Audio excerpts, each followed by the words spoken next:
What if the greatest danger wasn't a faceless stranger lurking in the dark, but the very person who lived just steps away? What if the neighbor who smiled politely, who seemed quiet and harmless, was secretly harboring an obsession so twisted it would end in tragedy? This is the haunting story of Lauren Giddings, a brilliant law graduate with her entire future ahead of her. Her sudden disappearance left friends and family desperate for answers. But when the truth surfaced, it revealed not just a crime, but one of the most chilling betrayals imaginable. A predator hiding in plain sight, right next door.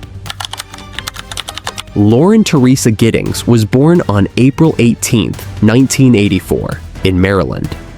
From the very beginning, she stood out as someone special, caring, ambitious, and full of life. Teachers described her as the kind of student who lifted everyone around her, while friends remembered her for her kindness and unstoppable determination. She wasn't just smart. She had a drive to succeed and a heart to help others. In school, she thrived both in academics and athletics, proving herself to be disciplined, focused, and hardworking. Her energy and warmth made her the kind of person people naturally gravitated toward. She had a gift for making others feel seen, supported, and valued. After graduating college, Lauren followed her passion for justice and enrolled at Mercer University's Walter F. George School of Law in Macon, Georgia. Her goal wasn't wealth or prestige, it was service. She dreamed of becoming a public defender, a voice for the voiceless, someone who would fight for those who couldn't afford legal protection. By the summer of 2011, Lauren had just crossed a major milestone. She had graduated law school.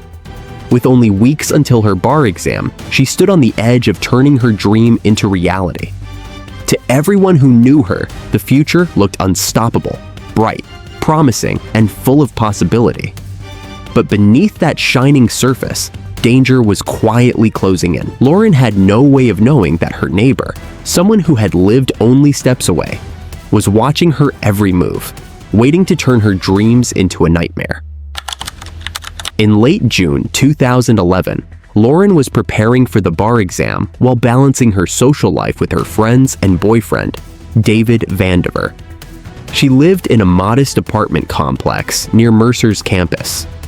The building was small and quiet, mostly filled with students like her, making it feel safe and familiar, almost like an extension of campus life. Lauren was last seen alive on the evening of June 25, 2011. She had dinner with friends, laughed over future plans, and returned home in good spirits. Over the next few days, her friends noticed something strange. Lauren wasn't answering calls or texts. Her social media went quiet, her routines disrupted, and the warmth of her personality seemed to vanish. And when she missed important plans, alarm bells began to ring louder. By June 29th, her friends and family knew something was terribly wrong. Her front door was locked, her car was still in the lot, and nothing inside her apartment appeared disturbed. It was as though Lauren had simply evaporated, leaving behind only silence, confusion, and a growing sense of dread. Friends gathered outside her apartment, waiting anxiously as police arrived and taped off the scene. Among the people, there was her next-door neighbor, Stephen McDaniel, a fellow law graduate who lived just feet away from Lauren's front door, always blending into the background like part of the scenery. Stephen seemed nervous, pacing around, answering questions from reporters with a trembling voice.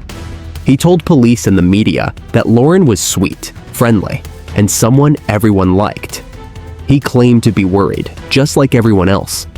But there was something unsettling about his demeanor, an uneasiness that few could explain but couldn't shake off either. His words didn't quite match his expression. Then came the gruesome discovery. On June 30th, investigators found a human torso stuffed into a trash can just outside Lauren's apartment. It was later identified as hers, sending shockwaves across the campus and beyond. The community was horrified. How could this happen in a safe neighborhood, just steps from a university? Who could commit such brutality against a woman who had never harmed anyone? Overnight, fear blanketed Mercer's students and faculty. Safety, once taken for granted, was gone. As the investigation intensified, reporters gathered around Lauren's apartment complex. One of the people they spoke to was Stephen McDaniel, the quiet neighbor who always seemed invisible until now. Cameras rolled as Stephen nervously described Lauren as nice and smart. But when a reporter told him that her body had been discovered, Stephen's demeanor shifted in real time. He froze. His face went pale. His lips quivered.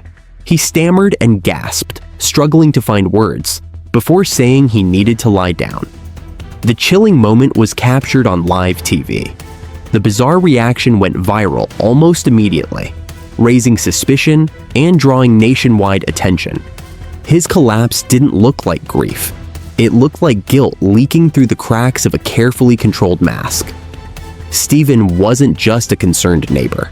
He was hiding something much darker, something the police were beginning to suspect, though no one yet grasped just how horrifying it would be. Stephen Mark McDaniel had grown up in Georgia, excelling academically, but struggling socially. At Mercer Law, he was considered quiet, awkward, and reclusive. He often kept to himself, rarely engaging in the typical law school social scene. Always the one who stood on the sidelines, observing instead of joining in. To most people, Stephen seemed harmless. Strange, maybe, but not threatening. However, those who knew him better recalled unsettling details. He sometimes made offhand comments about violence, inappropriate jokes that landed flat, and his fixation on certain people, especially Lauren, was obvious to those who paid attention. He stared too long, lingered too often. What Lauren didn't know was that Stephen had been secretly obsessed with her. He watched her, studied her movements, and fantasized about her life. For months, he had been breaking into her apartment when she wasn't home, stealing underwear, and spying on her through her windows. Her nightmare wasn't a stranger in the dark. It was the boy next door, watching patiently, waiting for the moment to strike. Police searched Stephen's apartment, located just steps away from Lauren's. What they found was chilling and deeply incriminating. The kind of evidence that painted a portrait of obsession turned deadly. Inside, there were master keys to the complex, a hacksaw hidden away, packaging for gloves and masks, and countless disturbing online searches on his computer. His browsing history included how to break into apartments, how to silence victims, and violent pornography that eerily mirrored the way Lauren had been attacked. Investigators also found evidence linking him directly to Lauren's murder. DNA on the hacksaw matched hers. Neighbors recalled seeing him lurking around the complex at odd hours, staring too long, and behaving oddly before her disappearance.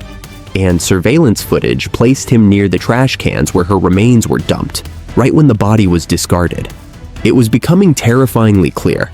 Stephen wasn't just a neighbor or a classmate. He was the predator who had taken Lauren's life, hiding in plain sight all along, using the disguise of an awkward student to mask his monstrous intent. In 2014, Stephen McDaniel went to trial for the murder of Lauren Giddings. The evidence against him was overwhelming, but his defense team tried to argue that there wasn't enough to prove intent. Prosecutors, however, painted a clear picture. Stephen had been obsessed with Lauren, stalking her for months, and on June 26, 2011, he broke into her apartment. When she caught him, he strangled her to death. He then dismembered her body with a hacksaw and attempted to dispose of her remains. The jury didn't buy his excuses. Stephen McDaniel was convicted of murder and sentenced to life in prison without parole. The case left Mercer University and the town of Macon shaken to their core. Lauren was remembered not just as a victim, but as a young woman with a bright future who had been robbed of everything. Her classmates described her as a dedicated student and a loyal friend. Her family remembered her as someone full of laughter, ambition, and love. The tragedy also served as a stark reminder of how danger can lurk in the most unexpected places, even right next door. Though Lauren's life was cut short, her story has continued to inspire others. Scholarships and memorials were created in her honor, supporting law students who shared her passion for justice. Her friends and family often speak about her determination to fight for the underprivileged, something she never got the chance to pursue. In remembering her, they've carried forward the values she lived by: compassion, kindness, and strength. The case of Lauren Giddings is more than a murder story. It's a haunting tale of obsession, betrayal, and trust destroyed. It forces us to confront an uncomfortable truth: that sometimes the people we fear least are the ones we should fear most. Lauren's light was stolen by someone she should have been safe around, but her story remains, not just as a warning, but as a legacy of resilience and hope. And if you found this case as haunting as we did, don't forget to like, share, and subscribe for more true crime stories where we uncover the darkest sides of human nature.